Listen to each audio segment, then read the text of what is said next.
Definir al realismo no es exactamente una tarea sencilla. Es un término un poco subjetivo que depende de la realidad individual y su percepción sensible del mundo. En la literatura, el realismo surgió en el siglo XIX como un género que rompió con el romanticismo y consistía en representar de forma fiel a la realidad. Para evitar valerse de puntos de vista subjetivos de la misma, debía atenerse a descripciones comprobables y saberes objetivos, de modo que podría decirse que se mueve por, y para, la sociedad que lo percibe. Dejando de lado a la literatura y ajustando esta perspectiva, tenemos otros medios audiovisuales que bien pueden tratar de presentarnos una perspectiva fiel a la realidad de algo, recordando que no tiene que ajustarse a todas las realidades si tomamos en cuenta que cada persona vive una realidad, sino más bien contando una historia que pueda ser entendida por medio de experiencias y saberes en cualquier rama del conocimiento.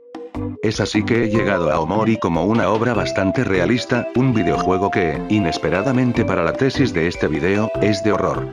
Pero no cualquier clase de terror, sino enfocándose en el psicológico golpeando a donde más duele al espectador. Pero vayamos por partes.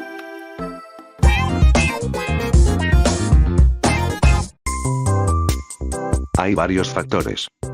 Podríamos mencionar a priori elementos psicológicos aplicables dentro de lo que sucede en la cabeza de Sunny, fenómenos sobre las relaciones sociales y los nexos que se mantienen a través de las mentiras, o algunos aspectos que engloban el subtexto que rodea a cada personaje, como el trasfondo del personaje de Aubrey o de Basil. Lo que hace que a gran parte de los espectadores le duela y le deje un hueco dentro de su corazón, es lo crudo que puede llegar a ser un juego que en principio parece ser solamente la historia fantástica de aventura sobre un grupo de amigos buscando a un amigo que al parecer ha desaparecido. Tener un momento de ensueño y aventuras con tus amigos para, de un momento a otro despertarte y darte cuenta que ninguno de ellos está aquí. Que es tu culpa que ya no sea así, y que aquella fantasía infantil ahora solo vive en tus recuerdos e imaginación. Un punto, que a mi juicio, es bastante acertado sobre la narrativa, es que estar en el mundo real no es verdaderamente malo. La música y los escenarios contribuyen a ilustrar algo que, si bien no es bello y perfecto como el mundo onírico que creó Mori para proteger a Sunny, es realista y no necesariamente apagado. Puede haber momentos graciosos y momentos nostálgicos como la vida misma, y eso es parte de lo que en serio le hace realista.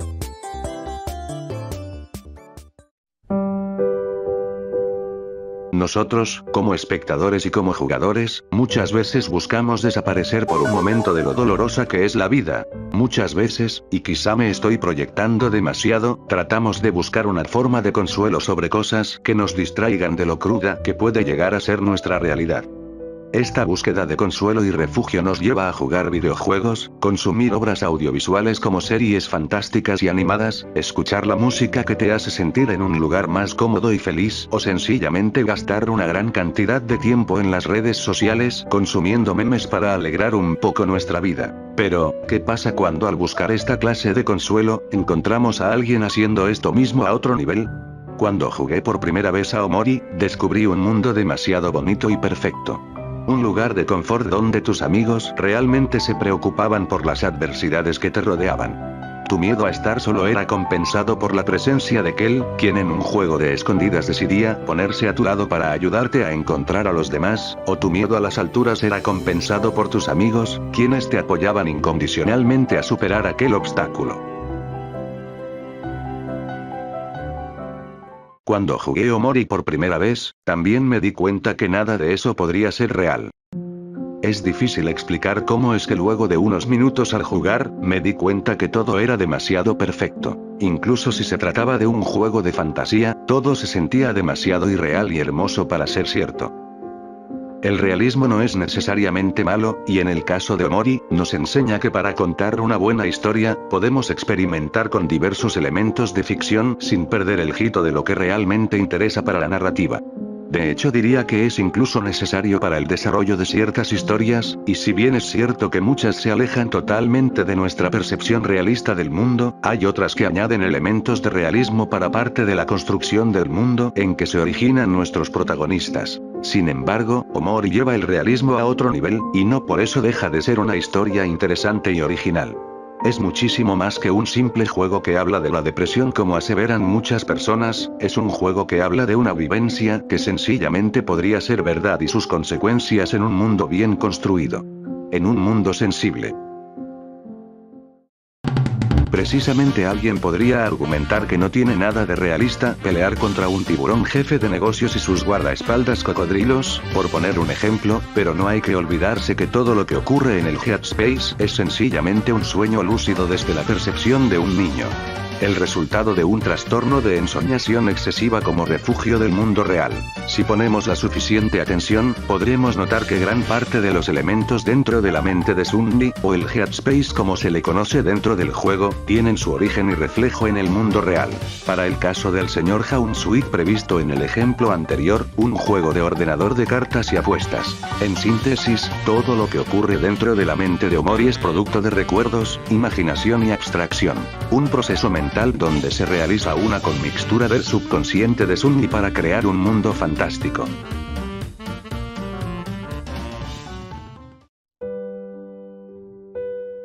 Una larga lista sobre la condición mental de Sunny incluye a la alextimia, la acrofobia, la talasofobia, la aracnofobia, la amnesia disociativa, el trastorno de identidad disociativo y a la ensoñación excesiva. Este último, se define, de acuerdo con la revista de casos clínicos en salud mental, como una condición psicopatológica recientemente definida y poco conocida, caracterizada por la presencia de fantasías diurnas complejas y recurrentes hasta extremos disfuncionales.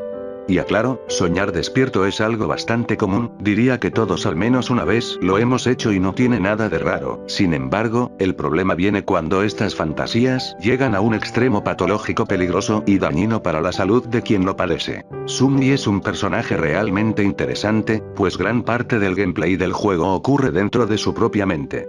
Incluso si el jugador se decidiera por ignorar por completo el mundo real y pasar todo el tiempo dentro del juego en el Headspace, tenemos un producto bastante completo, y a su vez algo tétrico conocido como la ruta Hikikomori. Aunque muchos dicen que la imaginación humana no tiene límites, yo soy de la idea de que hay extremos imposibles por superar, pues todo se basa a través de las experiencias y los sentidos. En nuestros sueños, replicamos de forma inconsciente las sensaciones que previamente hemos experimentado, y es aquí que podemos notar cómo cada detalle dentro de este mundo onírico adquiere un reflejo a partir del mundo real. Algunos ejemplos que se me ocurren ahora mismo son los peluches de Sunny como parte de los NPCs con los que jugamos a las escondidas casi al inicio del prólogo, el gato amarillo del parque como uno de los experimentos del laboratorio dentro de Humphrey y, por absurdo y evidente que suene, los recuerdos de las fotografías del mundo real en el álbum de Basil del sueño. Aunque, realmente esto no se limita solo a lo que vemos, sino que también se representa por las canciones que suenan en el mundo real y el del sueño mediante los leitmotivs, por ejemplo.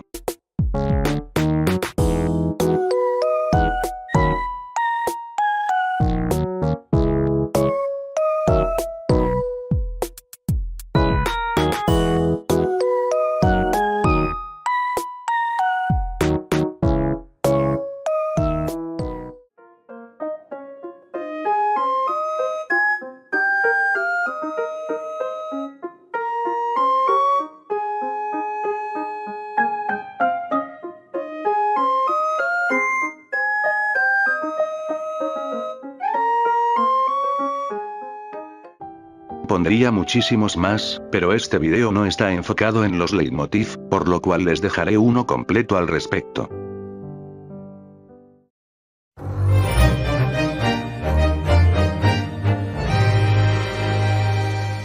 Otro de los aspectos que me gusta sobre el realismo en Omori son las relaciones humanas. Las conexiones y comportamientos que se suscitan dentro del mundo real y que son apenas decorados por elementos inherentes a la categoría de juegos RPG. Las conexiones humanas son muchas veces más complicadas de lo que uno creería, pues no existe una receta o conexión causal que pueda aplicarse por regla general. Se trata, más bien, de casos aislados con los que se vive de forma constante, y por ende cada persona podría reaccionar de mil formas distintas sobre un suceso. Creo que para quienes jugaron Omori estará de más decir lo mucho que sufrieron los personajes y cómo es que lidiaron con la pérdida de Mari. Tampoco podemos cuantificar quién sufrió más, pues es evidente que es una herida que difícilmente sanaría para todos ellos. Aubrey, por ejemplo, tuvo un cambio radical de personalidad para intentar dejar atrás lo que sucedió. Ojero, quien se cerró completamente a sus estudios, echándose la culpa y lamentándose desde entonces por el suicidio de Mari.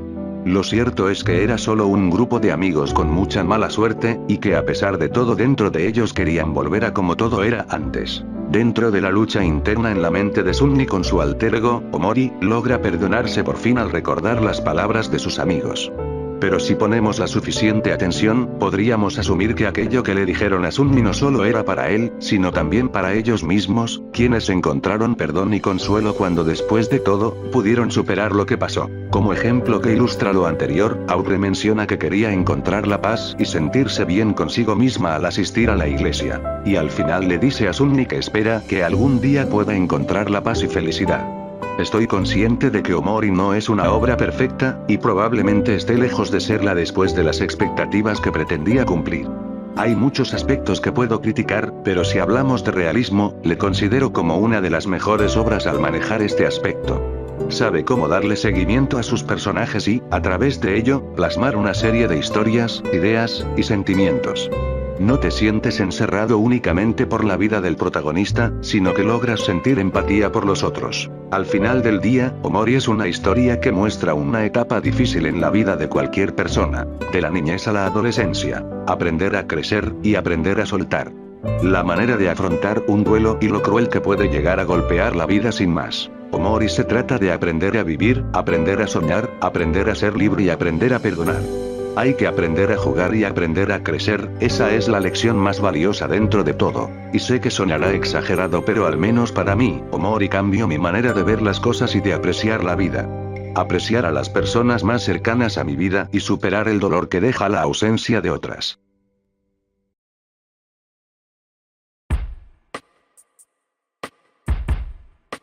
Parece que esta vez sí me demoré demasiado para hacer este video, así que pido una enorme disculpa para todos aquellos a quienes dejé esperando. Estoy intentando esforzarme por mejorar la calidad de mi contenido, así que no puedo apresurarme a entregarles un producto mal hecho.